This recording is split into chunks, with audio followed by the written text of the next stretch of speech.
اچھا، رہی بات آل عمران کی کہ جناب آل عمران سے اولاد ابو طالب علیہ الصلوۃ والسلام مراد ہیں، تو دیکھیے انسان اپنی مرضی کا مالک ہے، جو چاہے مانے۔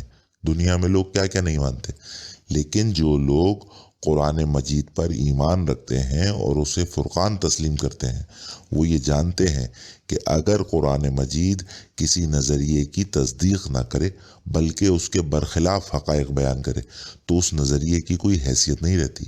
دیکھیے جناب ابو طالب علیہ الصلوۃ والسلام کا مقام بہت بلند ہے، اور قرآن مجید کی بہت ساری آیات ان کی شان میں ہیں۔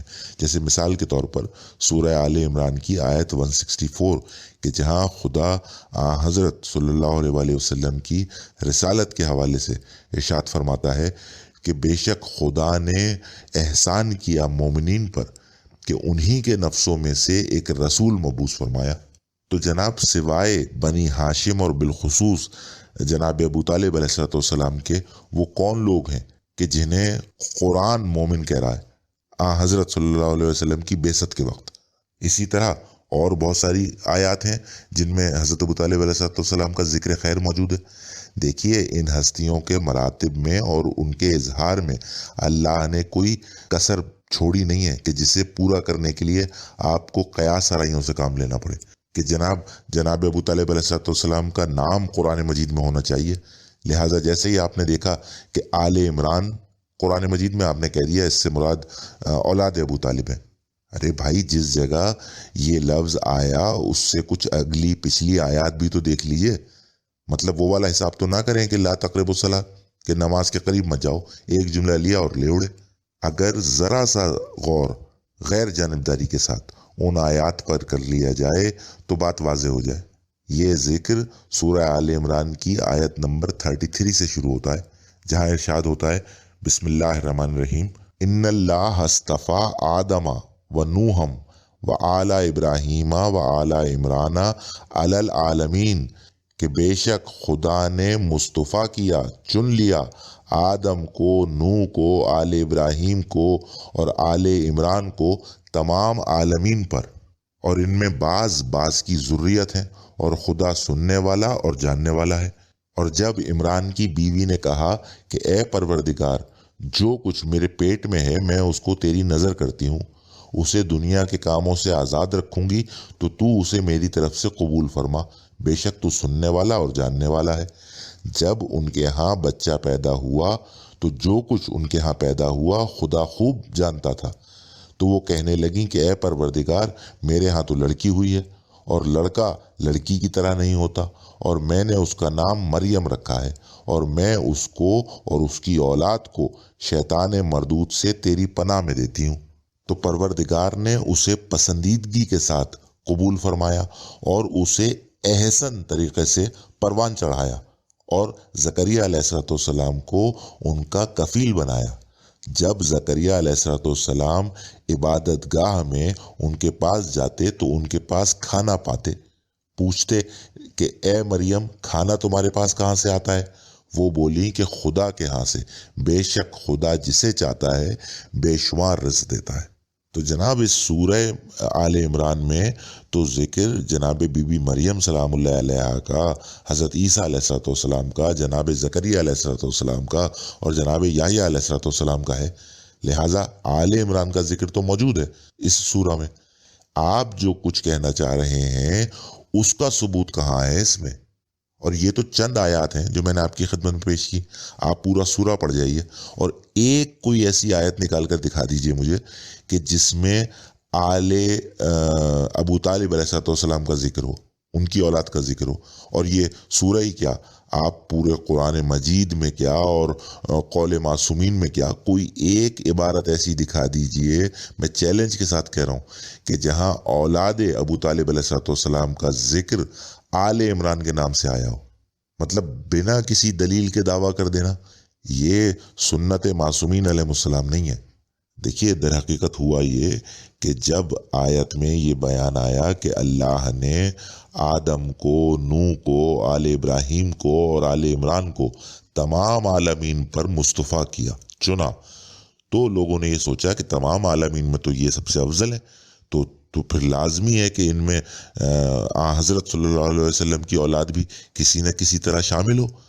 لہٰذا انہوں نے جیسا ہی آل عمران کا لفظ دیکھا تو فوراً ہی یہ قیاس قائم کر لیا کہ جناب اس سے مراد اولاد ابو طالب علیہ السلام ہے. دیکھیے پچھلی کسی مجلس میں نے ایک چیز قرآن مجید کی روشنی میں عرض کی تھی آپ کے سامنے کہ جب کبھی قرآن مجید میں کوئی ایک لفظ دو مختلف ہستیوں کے لیے استعمال ہوتا ہے تو اس لفظ کی معنویت میں اور آفاقیت میں اتنا ہی فرق پڑ جاتا ہے جتنا ان دو ہستیوں کے مرتبوں میں فرق ہوتا ہے. اور آیت میں آنے والا یہ لفظ عالمین اسی طرح کا ایک لفظ ہے. مطلب یہ کہ قرآن مجید میں جا بجا آنے والے اس لفظ عالمین کے معنی و مفہوم ہر جگہ پر ہرگز ایک جیسے نہیں ہیں. بات کو مختصر کرتے ہوئے ایک قرآن مجید کی مثال میں پیش کیے دیتا ہوں. تفصیلی گفتگو انشاءاللہ آئندہ کسی مجلس میں عرض کروں گا کہ اس لفظ عالمین میں کون کون سی معرفتیں پوشیدہ ہیں. فی الحال ایک آیت سن لیجئے قرآن مجید کی سورہ بقرہ کی آیت نمبر 122 کہ جہاں خداوند عالم ارشاد فرماتا ہے کہ اے بنی اسرائیل میرے وہ احسان یاد کرو جو میں نے تم پر کیے اور یہ کہ میں نے تم کو تمام عالمین پر فضیلت دی. تو کیا آپ واقعی یہ مانتے ہیں کہ تمام عالمین میں سب سے افضل بنی اسرائیل ہیں؟ یا یہ مانتے ہیں کہ محمد و آل محمد جو ہیں 14 معصومین علیہ السلام وہ سب سے افضل ہیں؟ بے شک 14 معصومین سے افضل تو خدا کی کائنات میں کوئی اور نہیں ہے. لہٰذا ایسے تمام موقعوں پر جہاں کہیں لفظ عالمین آیا ان میں محمد و آل محمد علیہ السلام شامل نہیں ہیں. لہٰذا آیت میں آنے والے اس لفظ آل عمران سے وہی اولاد عمران مراد ہیں کہ جن کا ذکر اس سورہ مبارکہ میں آیا اور خدا نے اس سورہ کا نام ہی بی بی مریم کے والد کے نام پر آل عمران رکھا. اور بے شک جب خدا نے آل عمران کو عالمین پر چنا تو بی بی مریم سلام اللہ علیہ بھی چنی ہوئی تھی، جس کی دلیل آیت میں آنے والے یہ الفاظ ہیں کہ خدا نے خود جناب مریم سلام اللہ علیہ کی پرورش فرمائی اور پھر جناب زکریا کو ان کا کفیل بنایا اور بی بی مریم سلام اللہ علیہ کے لیے جنت کے کھانے آیا کرتے تھے. اور اگر بی بی مریم کے مصطفیٰ ہونے پر یہ دلیل کافی نہ ہو تو اسی سورہ کی آیت نمبر 42 پڑھ لیجئے کہ جہاں ارشاد ہوتا ہے کہ اور جب فرشتوں نے بی بی مریم سلام اللہ علیہ سے کہا کہ اے مریم خدا نے تم کو برگزیدہ کیا ہے، ان اللہ اصطفیٰ کے اور پاکیزہ بنایا ہے اور جہان کی عورتوں پر منتخب کیا ہے، وصطفیٰ کے علی نساء العالمین تمام عورتوں پر عالمین کی جناب مریم کو چنا ہے. تو جناب قرآن مجید تو بی بی مریم کو بتا رہا ہے کہ وہ تمام نساء العالمین پر چنی ہوئی ہیں اور دوسری طرف آپ بی بی خاتون جنت سلام اللہ علیہ کے بارے میں یہ ایمان رکھتے ہیں کہ وہ ہیں سید نساء العالمین. تو بھائی میرے اگر یہ دونوں عالمین ایک جیسی آفاقیت رکھتے ہیں تو پھر تو یا تو بی بی مریم سلام اللہ علیہ ہیں یا پھر بی بی خاتون جنت ہیں سید نساء العالمین. تو ماننا پڑے گا کہ جو بی بی خاتون جنت کی شان میں آیا عالمین کا لفظ، اس عالمین کے اندر بی بی مریم کیا اور بی بی مریم کا عالمین کیا سب کچھ آ جاتا ہے اس کے اندر، کیونکہ بی بی خاتون جنت سے افضل تو کوئی بھی نہیں ہے. وہ تو بی بی خاتون جنت کی کنیزوں میں سے ایک کنیز ہے بی بی مریم. دیکھیے یہ بات میں دعوے کے ساتھ کہہ رہا ہوں کہ اگر آج تمام امت مسلمہ سر جوڑ کر بھی بیٹھ جائے تب بھی وہ اپنے دعوے کے حق میں ایک چھوٹی سی دلیل پیش نہیں کر سکتے. مطلب یہ کہ صرف اس بنیاد پر کہ جناب ابو طالب علیہ السلام کا نام چونکہ عمران ہے تو اس آل عمران سے مراد اولاد ابو طالب علیہ السلام ہے. جناب والا جناب ابو طالب علیہ السلام اور بی بی مریم سلام اللہ علیہ کے والد کے علاوہ ایک اور عمران بھی ہیں تاریخ میں. وہ کون؟ جناب موسیٰ علیہ السلام اور جناب ہارون علیہ السلام کے والد، ان کا نام بھی عمران ہے. اور قرآن کی آیات اس بات کی شاہد ہیں کہ یہ وہی عمران ہیں کہ جو بی بی مریم سلام اللہ علیہ کے والد ہیں. مطلب یہ کہ بی بی مریم سلام اللہ علیہ جو ہیں وہ بہن ہیں جناب موسیٰ علیہ السلام اور جناب ہارون علیہ السلام کی. اور بائبل میں تو یہ بات بہت ہی واضح الفاظ میں لکھی ہوئی ہے کہ یہ تینوں سگے بہن بھائی ہیں، بی بی مریم سلام اللہ علیہ، جناب ہارون علیہ السلام اور جناب موسیٰ علیہ السلام. اور سورہ قصص کی آیت 11 بھی یہی بات بتاتی ہے کہ جناب موسیٰ علیہ السلام کی ایک بڑی بہن تھی، کہ جہاں ارشاد ہوتا ہے اور جناب موسیٰ علیہ السلام کی بہن سے کہا کہ اس کے پیچھے پیچھے چلی جاؤ، تو وہ اسے دور سے دیکھتی رہیں اور ان لوگوں کو کچھ خبر نہ تھی۔ اب جہاں تک تعلق ہے اس سوال کا کہ جناب عیسیٰ علیہ السلام کی پیدائش جو ہے وہ جناب موسیٰ علیہ السلام کے کم و بیش 1000 سال کے بعد ہے، تو جناب والا آیت میں آنے والے الفاظ جو ہیں وہ بڑے غور طلب ہیں، جہاں ارشاد ہوتا ہے وَأَنبَتَهَا نَبَاتًا حَسَنًا، کہ اسے بہترین احسن طریقے سے اگایا۔ نباتات سے نکلا یہ ورڈ، کیونکہ پرورش کے لیے اور پروان چڑھنے کے لیے اور الفاظ بھی موجود ہیں قرآن مجید میں، کہ اس کو اگایا۔ بی بی مریم علیہ سلام اللہ علیہ کو خدا نے اگایا، پروان چڑھایا احسن طریقے سے۔ تو یہ احسن جو نشو نما تھی وہ کیا تھی؟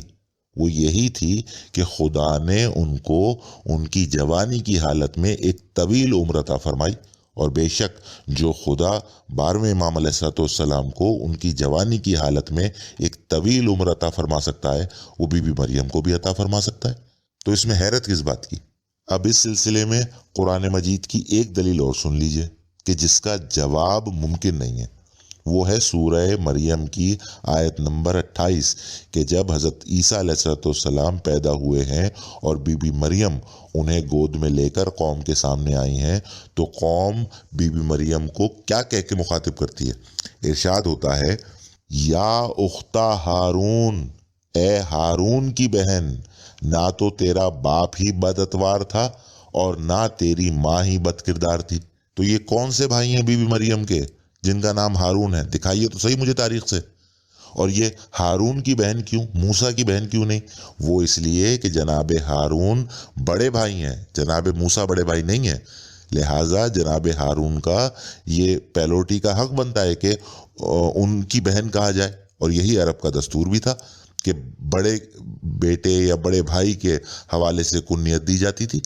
ابو طالب سب سے بڑے بیٹے جناب طالب ہیں، اور اسی طرح ابو الحسن امیر المومنین السلام کو کہا جاتا تھا۔ اچھا، یہ تو ہو گئی لفظ آل یاسین اور آل عمران کی وضاحت۔ اب کچھ باتیں لفظ آل اور بالخصوص آل محمد صلی اللہ علیہ وآلہ وسلم کے حوالے سے اور سن لیجئے۔ پہلی بات تو یہ کہ عام طور پر کہا یہ جاتا ہے کہ یہ لفظ آل جو ہے وہ لفظ اہل سے نکلا ہے، مطلب یہ کہ ان دونوں کے معنی ایک ہی ہیں، بس فرق یہ ہے کہ آل بڑے لوگوں کے لیے استعمال ہوتا ہے، چاہے وہ دنیاوی بڑے ہوں یا دینی بڑے ہوں، اور اہل کا لفظ جو ہے وہ چھوٹے بڑے سبھی کے لیے استعمال ہوتا ہے۔ مطلب حجام کے لیے آل حجام نہیں کہیں گے بلکہ اہل حجام کہیں گے۔ لیکن اگر قرآن مجید سے پوچھا جائے تو قرآن مجید اس قیاس کی سراسر تردید کرتا ہے، اور وہ اس لیے کہ لفظ آل میں بیوی شامل نہیں ہوتی جبکہ لفظ اہل میں شامل ہوتی ہے۔ اس سلسلے میں قرآن مجید میں بہت سارے دلائل موجود ہیں، میں آپ کے سامنے صرف 3 دلائل پیش کرتا ہوں۔ پہلی مثال سورہ قمر کی آیت 33 اور 34، کہ جہاں قوم لوط پر آنے والے عذاب کا ذکر ہے۔ ارشاد ہوتا ہے کہ لوط کی قوم نے بھی ڈر سنانے والوں کو جھٹلایا، مطلب رسولوں کو جھٹلایا، تو ہم نے ان پر عذاب بھیجا سوائے آل لوط کے، کہ جن کو ہم نے پچھلی رات ہی بچا لیا تھا۔ تو میرا سوال یہ ہے کہ جناب جب خدا نے آل لوط کو اس عذاب سے بچا لیا تو کیا لوط کی بیوی کو بھی بچایا یا نہیں؟ تو جناب لوط کی بیوی تو نہیں بچی اور ان کو عذاب نے آ لیا، تو معلوم ہوا کہ اس لفظ آل میں بیوی شامل نہیں ہوتی، ورنہ خدا یہ کہہ سکتا تھا کہ ہم نے آل لوط کو بچایا سوائے لوط کی بیوی کے، یہ استثناء کر سکتا تھا خدا، لیکن نہیں کیا، کیونکہ یہی بات قرآن مجید میں اور بہت سارے مقامات پر لفظ اہل کے ساتھ دہرائی گئی ہے، جیسے سورہ اعراف کی آیت 83 میں، کہ جہاں خدا ارشاد فرماتا ہے تو ہم نے اس کو اور اس کے اہل کو بچا لیا سوائے اس کی بیوی کے۔ یہ جیسے سورہ عنکبوت کی آیت 33 میں ارشاد ہوتا ہے کہ اور جب ہمارے فرشتے لوط کے پاس آئے تو وہ کچھ گھبرائے، تو فرشتوں نے کہا کہ کچھ خوف نہ کیجیے اور نہ رنج کیجیے، ہم آپ کو اور آپ کے اہل کو بچا لیں گے سوائے آپ کی بیوی کے جو پیچھے رہ جانے والی ہے۔ الفاظ دیکھ لیجیے آپ، اہل کے الفاظ ہیں دونوں آیتوں میں موجود۔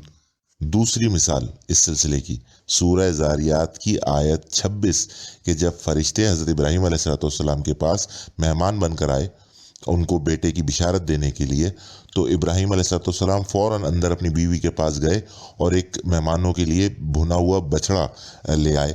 تو آیت اس موقع پر کہتی ہے کہ حضرت ابراہیم علیہ السلام فوراً اپنے اہل کے پاس جا کر ایک بھنا ہوا بچڑا لے آئے۔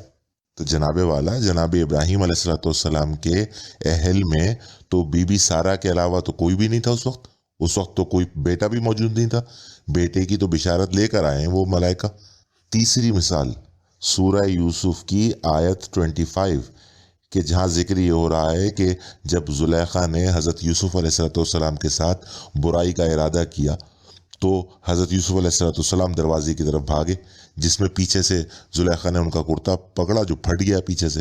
جب دروازے پہ پہنچے تو دونوں کی ملاقات زلیخا کے شوہر سے ہو گئی، تو اس موقع پر زلیخا نے حضرت یوسف علیہ السلام پر الزام لگاتے ہوئے کہتی ہے، تو آیت یہاں یہ کہتی ہے کہ تو زلیخا بولی کہ جو شخص تمہارے اہل کے ساتھ برائی کا ارادہ کرے اس کی سزا اور کیا ہوگی کہ اس کو عذاب شدید دیا جائے، دکھ دینے والا عذاب دیا جائے۔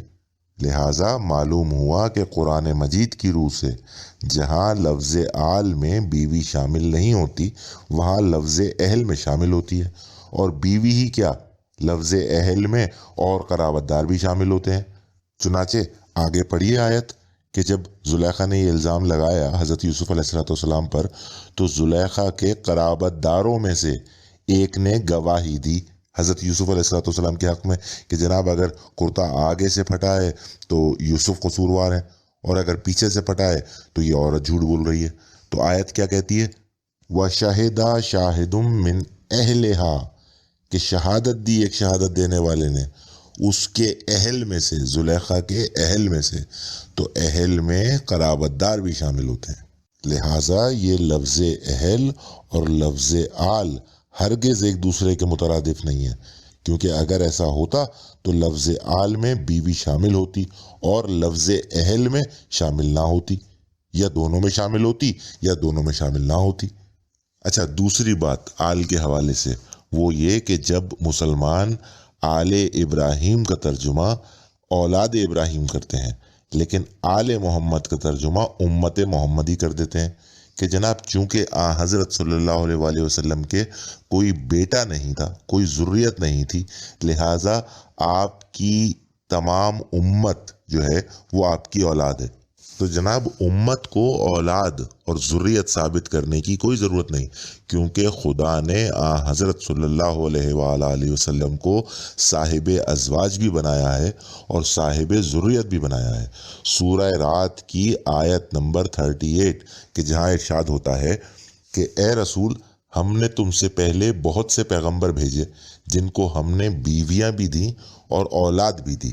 اچھا، جبکہ ایک دو رسول ایسے بھی تھے پاسٹ میں کہ جن کے نہ بیوی تھی نہ اولاد تھی، جیسے مثال کے طور پر دو رسول ایسے ہیں جیسے حضرت عیسیٰ علیہ السلام اور حضرت یحییٰ علیہ السلام کہ دونوں میں سے کسی نے بھی شادی نہیں کی، تو نہ ان کے بیوی تھی نہ اولاد تھی، لیکن اکثریت رسولوں کی ایسی ہے کہ جسے خدا نے ذریت بھی دی اور ازواج بھی دی۔ تو اب اگر حضرت صلی اللہ علیہ وآلہ وسلم کو خدا نے صاحب اولاد نہیں بنایا، صاحب ذریت نہیں بنایا، تو پھر حضرت صلی اللہ علیہ وسلم سے یہ کہنا کہ ہم نے آپ سے پہلے جو رسول بھیجے ان کو ہم نے صاحب ازواج بھی بنایا اور صاحب ذریت بھی بنایا، تو یہ کہنا تو حضرت صلی اللہ علیہ وسلم کا دل دکھانا ہو گیا کہ دیکھو ان کو تو ہم نے دی، بیویاں بھی دی اور اولاد بھی دی، لیکن آپ کو نہیں دی، تو یہ تو دل دکھانا ہو گیا آپ کا۔ لہٰذا مطلب یہ ہے کہ جس طرح ہم نے آپ سے پہلے آنے والے پیغمبروں کو صاحب ازواج بھی بنایا اور صاحب ذریت بھی بنایا، اسی طرح ہم نے آپ کو بھی صاحب ازواج بھی بنایا اور صاحب ذریت بھی بنایا، اولاد بھی عطا کی۔ اور وہ لوگ جو یہ کہتے ہیں کہ جناب آپ کی امت ہی آپ کی اولاد ہے، تو انہیں تو خدا نے سورہ احزاب کی آیت نمبر 40 میں دو ٹوک جواب دے دیا۔ ارشاد ہوتا ہے کہ محمد صلی اللہ علیہ وآلہ وسلم تم مردوں میں سے کسی کے والد نہیں ہیں۔ تو خدا تو صاف الفاظ میں منع کر رہا ہے کہ حضرت صلی اللہ علیہ وآلہ وسلم تم میں سے کسی کے باپ نہیں ہیں، اور امت ہے کہ زبردستی کی اولاد بنے جا رہی ہے۔ واہ بھائی واہ۔ اور اگر یہ کہا جائے کہ چلیں حضرت صلی اللہ علیہ وآلہ وسلم تو ہمارے باپ نہیں ہیں، لیکن ان کی بیویاں تو ہماری مائیں ہیں، تو بے شک وہ ہماری مائیں ہیں، کیونکہ قرآن میں یہ الفاظ آ گئے کہ وَأَزْوَاجُهُ أُمَّهَاتٌ، کہ حضرت صلی اللہ علیہ وآلہ وسلم کی جو ازواج ہیں وہ مومنین کی مائیں ہیں۔ لیکن جناب والا یہ لفظ ماں جو ہے وہ رشتے کے حوالے سے نہیں آیا، بلکہ وہ احتراماً ماں کہا گیا ہے۔ کیوں؟ وہ اس لیے کہ لفظ ماں جو ہے وہ بڑا عجیب و غریب ہے۔ باپ کا لفظ ایسا نہیں ہے، ماں کا لفظ اتنا عجیب ہے کہ اگر کوئی شخص اپنی بیوی کو ماں کہہ دے تو وہ حرام ہو جاتی ہے قرآن مجید کی روح سے۔ سورہ مجادلہ کی آیت نمبر 3 اس حوالے سے دیکھی جا سکتی ہے کہ جہاں ارشاد ہوتا ہے کہ اور جو لوگ اپنی بیویوں کو ماں کہہ بیٹھیں پھر اپنے قول سے رجوع کر لیں تو ہم بستر ہونے سے پہلے ایک غلام آزاد کرنا ضروری ہے۔ اور اسی تناظر میں حضرت صلی اللہ علیہ وسلم کی بیویوں کو امت کی اور مومنین کی مائیں کہا گیا کہ ان سے عقد نہیں کیا جا سکتا، ان سے شادی نہیں کی جا سکتی۔ اور اسی بات کی وضاحت آگے وارد ہوئی قرآن مجید میں سورہ احزاب آیت 53 کہ جہاں ارشاد ہوتا ہے کہ تمہیں زیب نہیں دیتا کہ تم پیغمبر خدا کو تکلیف دو، یعنی ان کے بعد ان کی بیویوں سے نکاح نہیں کر سکتے۔ لہٰذا ظاہر سی بات ہے کہ جب ان کو ماں کہہ دیا تو پھر وہ پوری امت پر حرام ہو گئی، ان سے شادی کر ہی نہیں سکتا کوئی حضرت صلی اللہ علیہ وسلم کی وصال کے بعد۔ لیکن رشتہ قائم نہیں ہوا، کیونکہ آیت آگے کیا کہہ رہی ہے وہ پڑھیے کہ اے لوگو جب پیغمبروں کی بیویوں سے کوئی سامان مانگو تو پردے کے باہر سے مانگو، من ورائے حجاب۔ اگر واقعی رسول اللہ صلی اللہ علیہ وسلم کی بیویاں رشتے کے اعتبار سے امت کی مائیں ہیں تو پھر یہ حجاب کیسا؟ اپنی ماں سے کون حجاب کرتا ہے بھائی؟ اور کون سی ماں اپنی اولاد سے پردہ کرتی ہے؟ لہٰذا یہ امت اور ماں کا رشتہ احترامی ہے، نسبی ہرگز نہیں ہے۔ دیکھیے جب رسول اللہ صلی اللہ علیہ وسلم کا امت کے ساتھ کوئی باپ اور اولاد کا رشتہ نہیں تو پھر رسول صلی اللہ علیہ وسلم کی بیویوں کو کیسے نسبی رشتہ حاصل ہو سکتا ہے امت کے ساتھ؟ بہرحال جیسا کہ میں عرض کر رہا تھا آپ کے سامنے کہ اللہ نے اور پیغمبروں کی طرح حضرت صلی اللہ علیہ وسلم کو بھی ازواج بھی دیں اور ذریت بھی دی، صاحب ازواج بھی بنایا اور صاحب ذریت بھی بنایا۔ لیکن اس کا مطلب یہ ہرگز نہیں ہے کہ تمام پیغمبروں کی تمام ہی بیویاں جو ہیں سر پہ بٹھائی جانے کے لائق ہیں، نہیں، بلکہ جیسی بیوی ویسا ہی اس کا قرآن مجید میں ذکر آیا، اور آیت میں آنے والے الفاظ بھی یہی بتا رہے ہیں کہ وَأَزْوَاجُهُ أُمَّهَاتٌ، کہ اس کی بیویاں تمہاری مائیں ہیں، رسول کی بیویاں تمہاری مائیں ہیں۔ عائشہ تمہاری ماں نہیں ہے، حفصہ تمہاری ماں نہیں ہے، وہ ذاتی حیثیت سے نہیں ہے بلکہ رسول کی بیوی ہونے کی وجہ سے تمہاری ماں ہے۔ لہٰذا یہ احترامی رشتہ رسول کی نسبت سے ہے، ذاتی حیثیت سے وہ اچھی بھی ہو سکتی ہیں اور بری بھی ہو سکتی ہیں۔ چنانچہ قرآن مجید نے حضرت صلی اللہ علیہ وسلم سے یہ فرمانے کے بعد کہ جس طرح ہم نے آپ سے پیشتر پیغمبروں کو صاحب ازواج بنایا اور صاحب ذریت بنایا، آپ کو بھی صاحب ازواج بنایا اور صاحب ذریت بنایا، سورہ تحریم میں حضرت صلی اللہ علیہ وسلم کی ایسی دو کھوٹی بیویوں کا ذکر کیا، اور ساتھ ساتھ گزشتہ دو پیغمبروں کی بیویوں کا بھی ذکر کیا، ایک جناب نوح کی زوجہ اور دوسری جناب لوط علیہ السلام کی زوجہ۔ حضرت صلی اللہ علیہ وسلم کی جو دو ازواج کا ذکر آیا وہ سورہ تحریم کی آیت نمبر 4 میں کہ جہاں ارشاد ہوتا ہے کہ اگر تم دونوں خدا کے آگے توبہ کر لو تو ٹھیک، تمہارے دل ٹیڑے ہو چکے ہیں۔ اب یہ آپ خود دیکھ سکتے ہیں تاریخیں اٹھا کے، تاریخیں بھری پڑی ہیں کہ یہ کن دو بیویوں کا ذکر ہے۔ اور آگے اسی سورہ کی آیت 26 میں جناب نوح اور جناب لوط کی بیویوں کا ذکر آیا ہے اسی تناظر میں۔ وہ کیا آتا ہے کہ ارشاد ہوتا ہے کہ خدا نے کافروں کے لیے نوح کی بیوی اور لوط کی بیوی کی مثال بیان فرمائی ہے. دونوں ہمارے دو نیک بندوں کے گھر میں تھیں اور دونوں نے ان کی خیانت کی تو وہ خدا کے مقابلے میں اور ان عورتوں کے کچھ بھی کام نہ آ سکے اور ان کو حکم دیا گیا اور داخل ہونے والوں کے ساتھ تم بھی دوزخ میں داخل ہو جاؤ. اب باوجود اس کے کہ یہ دونوں عورتیں دو پیغمبروں کی بیویاں تھیں اور ہو سکتا ہے کہ اس وقت کے لوگوں کے لیے ان پیغمبروں کی امتوں کے لیے ماں ہی قرار پائی ہوں، لیکن جہنم سے نہ بچ سکی اور نہ پیغمبر بچا سکے ان کو. اچھا، یہ تو ہو گئی ازواج کی بات. اس کے بعد ذریت کا ذکر بھی ہے، کیونکہ اللہ نے حضرت صلی اللہ علیہ وآلہ وسلم کو صاحب ازواج بھی بنایا اور صاحب ذریت بھی. صاحب ذریت کیوں؟ وہ اس لیے کہ خدا جس کسی پیغمبر کو جو کچھ بھی مراتب عطا کرتا ہے ان مراتب کا اہل جو ہے وہ پیغمبر کی ذریت اور اس کے رشتہ دار ہوتے ہیں، اس کے دوست یار اور ساتھ بیٹھنے والے ہرگز نہیں ہوتے. اب یہ بات میں نے کہاں سے کہی؟ قرآن مجید سے. قرآن مجید میں ایسی بہت ساری مثالیں موجود ہیں، میں دو آپ کی خدمت میں پیش کیے دیتا ہوں. پہلی مثال حضرت زکریا علیہ السلام کی دعا جو انہوں نے حضرت یحییٰ علیہ السلام کے لیے مانگی اور خدا نے قبول فرمائی اور انہیں حضرت یحییٰ علیہ السلام عطا فرمائے.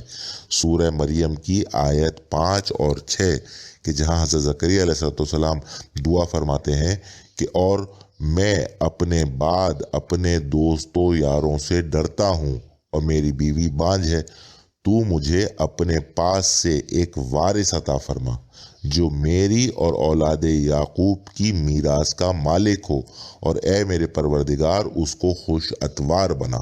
تو یہاں سے یہ بات پتہ چلتی ہے کہ پیغمبر کو اپنے بعد اپنے دوستوں یاروں سے خطرہ معلوم ہوتا ہے. دوسری مثال حضرت موسیٰ علیہ السلام کے اصحاب کی کہ جب اصحاب موسیٰ اور فرعون کا لشکر آمنے سامنے آیا ہے تو سورہ شعراء کی آیت 61 اور 62 میں ارشاد ہوتا ہے کہ جب دونوں جماعتیں آمنے سامنے ہوئیں تو موسیٰ کے اصحاب کہنے لگے کہ ہم تو پکڑے گئے. موسیٰ نے کہا کہ ہرگز نہیں، میرا پروردگار میرے ساتھ ہے، وہ مجھے ضرور کوئی راستہ دکھائے گا. تو صحابی ڈر گئے. صحابی ڈر جاتے ہیں اور رونے لگتے ہیں اور پیغمبر کو مجبوراً یہ کہنا پڑتا ہے کہ لا تحزن ان اللہ معنا، مت حزن کر، اللہ ہمارے ساتھ ہے. یہ ہے حضرت موسیٰ علیہ السلام کے اصحاب کا ذکر جو ثابت قدم نہ رہ سکے. بہرحال اصحاب موسیٰ کا یہ حال بیان کیا گیا کہ جو ڈر گئے. اب درجہ کس کو ملا؟ درجہ ملا بھائی کو، جناب ہارون علیہ السلام کو، کہ جن کے لیے حضرت موسیٰ علیہ السلام سورہ طٰہٰ کی آیت 29 اور 30 میں دعا کر رہے ہیں کہ یا اللہ تو میرے اہل میں سے مجھے ایک وزیر عطا فرما. کون؟ میرا بھائی ہارون. حضرت موسیٰ علیہ السلام نے کسی صحابی کے لیے دعا نہیں کی، بلکہ دعا کیا کی کہ جناب ہارون کو میرا وزیر بنا. رشتہ جتا کر، نام بتا کر دعا مانگ رہے ہیں جناب موسیٰ علیہ السلام. اور اسی انداز میں خدا نے ان کی دعا قبول فرمائی سورہ فرقان کی آیت 35 میں کہ جہاں ارشاد ہوتا ہے کہ اور ہم نے موسیٰ کو کتاب دی اور ان کے بھائی ہارون کو ان کا وزیر بنایا. اب اگر آپ کو عہدہ خلافت دیکھنا ہے کسی پیغمبر کا تو وہ بھی حضرت موسیٰ علیہ السلام کے ذکر میں دیکھا جا سکتا ہے. سورہ اعراف کی آیت 142 کہ جہاں ارشاد ہوتا ہے جناب موسیٰ علیہ السلام جب میقات کے لیے تشریف لے گئے ہیں تو جناب ہارون علیہ السلام سے وہ ارشاد فرماتے ہیں وَقَالَ مُوسَىٰ لِأَخِيهِ هَارُونَ اخْلُفْنِي فِي قَوْمِي، اور موسیٰ نے کہا اپنے بھائی ہارون سے کہ خلافت کرو میری قوم میں. اب تیسری بات جو آل کے حوالے سے کہی جاتی ہے وہ یہ کہ جناب آل کے معنی جو ہیں وہ لشکر کے اور پیروں کے ہیں، کیونکہ قرآن مجید میں جا بجا آل فرعون کے الفاظ استعمال ہوئے ہیں اور فرعون جو تھا وہ صاحب اولاد تھا نہیں، لہٰذا آل فرعون سے فرعون کا لشکر ہی مراد ہو سکتا ہے. لہٰذا آل محمد سے حضرت صلی اللہ علیہ وآلہ وسلم کے پیروں اور ان کا لشکر مراد ہے، یعنی وہ لوگ جو جنگوں میں حضرت صلی اللہ علیہ وآلہ وسلم کے لیے لڑتے رہے۔ بہت اچھا۔ اب پہلا سوال تو یہ کہ جو حدیثوں میں یہ الفاظ ملتے ہیں کہ آل محمد پر صدقہ حرام ہے، تو کیا ان سب پر بھی صدقہ حرام تھا؟ یا آج بھی جو لوگ اولاد حضرت صلی اللہ علیہ وآلہ وسلم ہونے کا دعویٰ کرتے ہیں تو کیا ان پر صدقہ حرام ہے؟ دوسری بات، میں آپ کو قرآن مجید سے ایک ایسی آل دکھاتا ہوں کہ جہاں نہ کوئی لشکر ہے، نہ پیرو ہیں، نہ کوئی امت ہے، لیکن پھر بھی آل ہے۔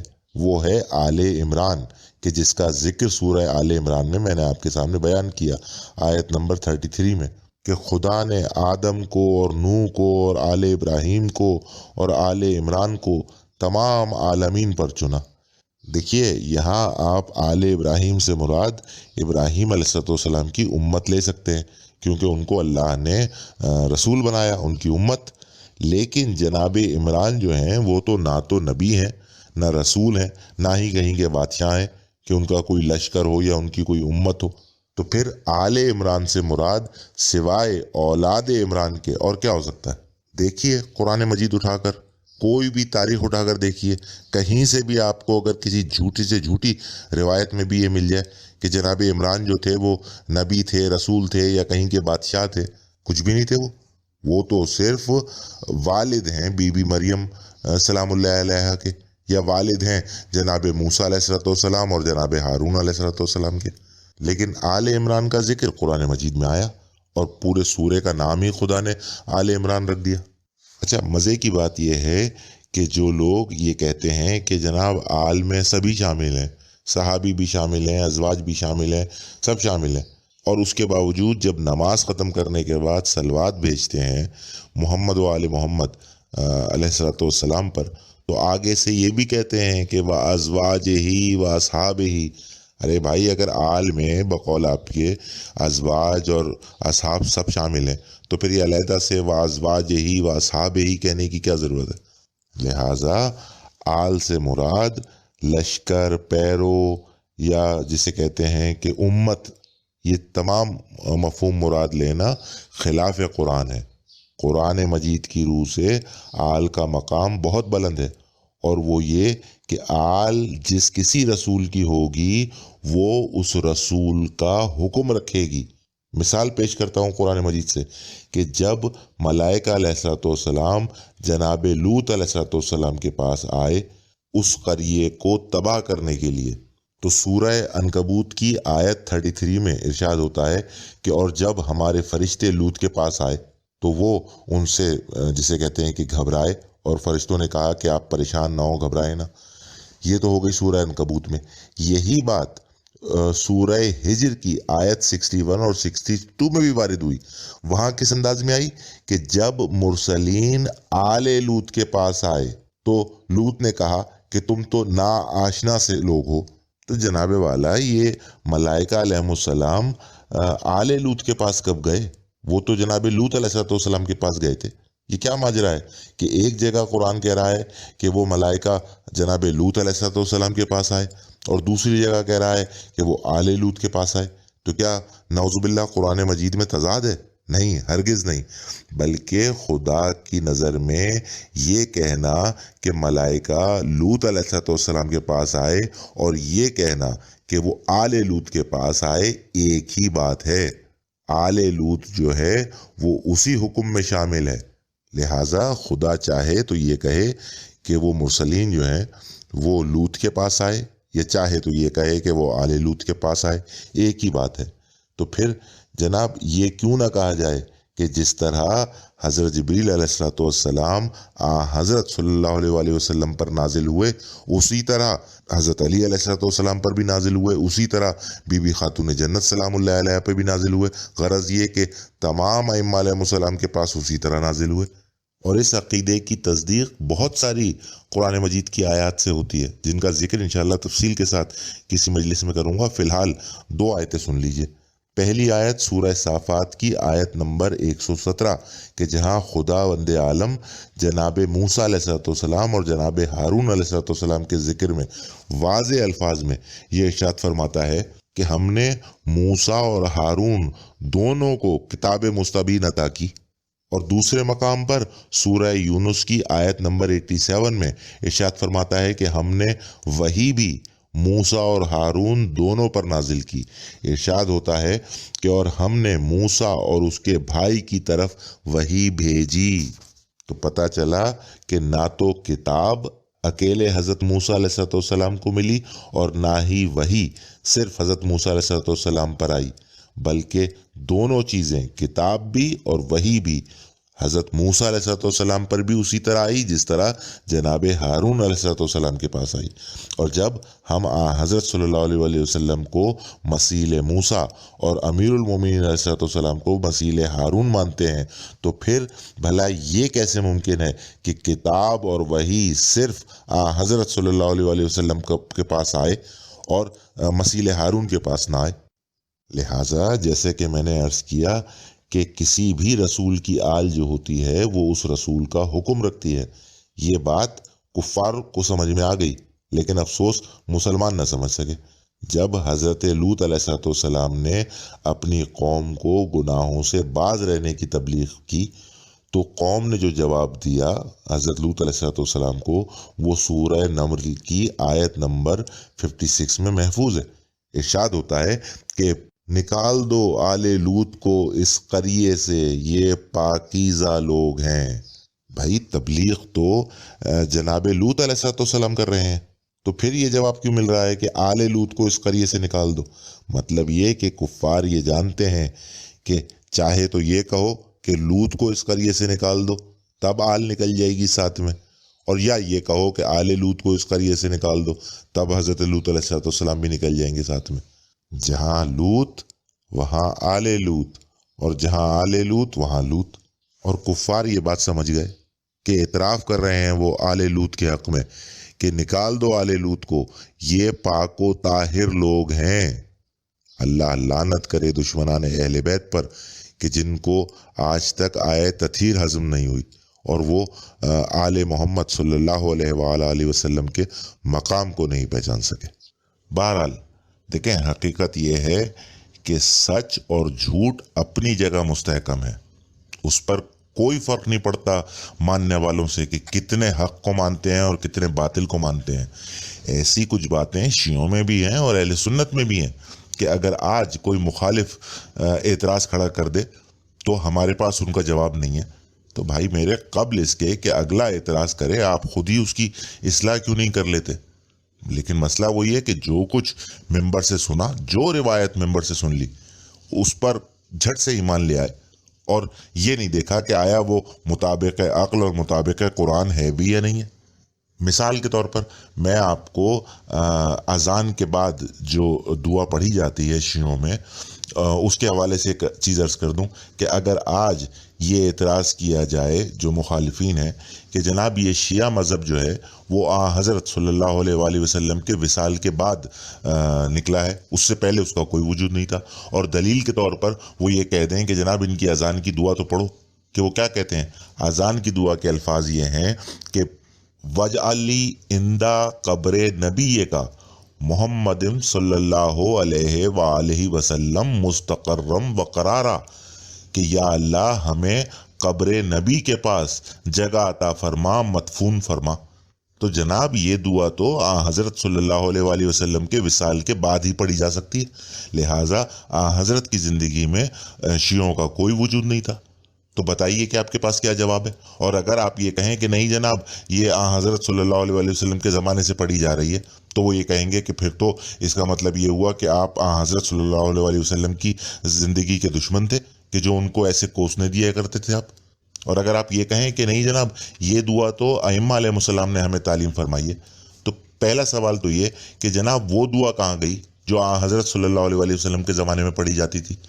اس وقت بھی تو کوئی دعا پڑھی جاتی تھی یا نہیں؟ وہ کیوں چھوڑ دیا آپ نے؟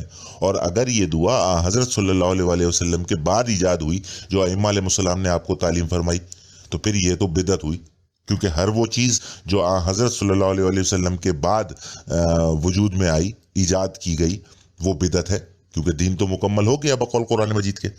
دوسرا سوال یہ کہ بقول آپ کے ائمہ علیہ السلام یہ دعا پڑھا کرتے تھے، تو جناب جب ائمہ علیہ السلام یہ دعا پڑھا کرتے تھے تو اس کا مطلب تو یہ ہوا کہ قبر نبی کے پاس جگہ ملنا بہت بڑی فضیلت کی بات ہے، تو پھر جن کو یہ جگہ ملی ان کی فضیلت کو آپ مانتے نہیں ہیں۔ اور کتنی حیرت کی بات ہے کہ تمام ائمہ علیہ السلام اپنی ساری زندگیاں یہ دعا مانگتے چلے آئے، لیکن نعوذ باللہ خدا نے کسی ایک کی بھی دعا قبول نہیں کی۔ لہٰذا قبل اس کے کہ آپ مخالفین کے اعتراضات کا نشانہ بنیں، آپ خود اپنی اصلاح کر لیجئے، سوچئے، غور کیجئے۔ اور آج جو دعا اہل سنت حضرات پڑھتے ہیں اذان کے بعد، اس کے متعلق بہار الانوار کی 18ویں جلد میں لکھا ہوا ہے کہ وہ دعا حضرت امام جعفر صادق علیہ السلام پڑھا کرتے تھے، اور جب ظاہر سی بات ہے امام پڑھا کرتے تھے تو گویا رسول اللہ صلی اللہ علیہ وسلم پڑھتے تھے۔ کیا کہنا اس دعا کے، الفاظ بولتے ہیں کہ یہ الفاظ معصوم کی زبان مبارک سے ادا ہوئے ہیں کہ اللہم ربا ہذہ الدعوت التامہ، اے اللہ، اے اس مکمل بلاوے کے مالک، والصلاۃ القائمہ، اور قائم ہونے والی نماز کے مالک۔ اذان کا بھی ذکر آ گیا اور نماز کا بھی ذکر آ گیا، تو معلوم ہو رہا ہے کہ یہ دعا اذان کے بعد اور نماز سے پہلے پڑھنی چاہیے۔ اور اس کے برعکس جو دعا شیعہ حضرات پڑھتے ہیں اس میں نہ اذان کا ذکر اور نہ نماز کا، اور دعا آئی بھی تو اتنی بیتکی، آتے محمد الوسیلۃ والفضیلہ والدرجۃ الرفیعہ وبعثہ مقاما محمودا الذی وعدتہ، کہ اے خدا تو محمد صلی اللہ علیہ وآلہ وسلم کو وسیلہ اور فضیلہ اور درجہ رفیع عطا فرما، اور ان کو اس مقام محمود پر پہنچا کہ جس کا تو نے ان سے وعدہ کیا۔ کہاں وعدہ کیا؟ سورہ بنی اسرائیل کی آیت 79 میں، نماز کے ذکر میں، کہ جہاں ارشاد ہوتا ہے عسیٰ ان یبعثک کا ربو کا مقام محمودا، قریب ہے کہ خدا تم کو مقام محمود پر فائز کرے۔ اور آگے دعا کے الفاظ ہیں کہ انک لا تخلف المیعاد، تو ان کو اس مقام محمود پر پہنچا جس کا تو نے ان سے وعدہ کیا، اور بے شک تو وعدہ خلافی نہیں کرتا۔ اب یہاں تک کی دعا جو ہے وہ حضرت صلی اللہ علیہ وسلم بھی پڑھ سکتے ہیں۔ اس کے بعد ایک عبارت کا اضافہ مومنین کے لیے ہے کہ ورزقنا شفاعتہ یوم القیامہ، کہ اے اللہ ہمیں ان کی شفاعت نصیب فرما یوم قیامت۔ اچھا، اب اس موقع پر اہل سنت حضرات کرتے یہ ہیں کہ جو عبارت ہے انک لا تخلف المیعاد، کہ بے شک تو اپنے وعدے کے خلاف نہیں کرتا، اس کو وہ ورزقنا شفاعتہ یوم القیامہ کے بعد پڑھتے ہیں، وہ وبعثہ مقاما محمودا الذی وعدتہ کے بعد نہیں پڑھتے۔ تو وہ پڑھتے کچھ یوں ہیں کہ یا اللہ تو ان کو مقام محمود پر پہنچا دے اور قیامت کے روز ان کی شفاعت سے ہمیں بہرمند فرما، بے شک تو اپنے وعدے کے خلاف نہیں کرتا۔ مطلب یہ کہ خدا کے کیے گئے وعدے میں وہ اپنی جو شفاعت کی دعا مانگ رہے ہیں اس کو بھی شامل کر لیتے ہیں، کہ جیسے خدا نے حضرت صلی اللہ علیہ وسلم کو مقام محمود پر پہنچانے کا جو وعدہ کیا ہے، اس کے ساتھ ساتھ یہ بھی وعدہ کیا ہے کہ تمام امت کو ان کی شفاعت نصیب فرمائے گا۔ تو بھائی میرے، حضرت صلی اللہ علیہ وسلم کو تو مقام محمود پر پہنچانے کا وعدہ قرآن مجید میں کیا گیا ہے جو میں نے آپ کے سامنے پیش کیا، لیکن امت کو حضرت صلی اللہ علیہ وسلم کی شفاعت نصیب ہوگی، اس بات کا وعدہ کہاں ہے؟ وہ بھی تو دکھائیے۔ دیکھیے، دعا ہوتی ہے، اس کی قبولیت کا انحصار خدا کی رضا پر ہے، اور خدا کی رضا صرف اس صورت میں حاصل ہوتی ہے کہ جب آپ خدا کے کہے کو تمام بے روح اقوال اور روایات پر فوقیت دیں، اور یہ دیکھنے کے بجائے کہ کوئی قول کس ہستی کے حوالے سے سنا ہے یا کوئی روایت کس ہستی سے منسلک ہے، یہ دیکھیں کہ آیا وہ مطابق قول خدا ہے بھی یا نہیں۔ بہرحال دعا میں یہی کرتا ہوں کہ خدا ہم سب کو مطابق قرآن علم و معرفت عطا فرمائے اور بے روح عقائد اور روایات کو مسترد کرنے کا حوصلہ عطا فرمائے۔ وآخر الدعوانا ان الحمد للہ رب العالمین۔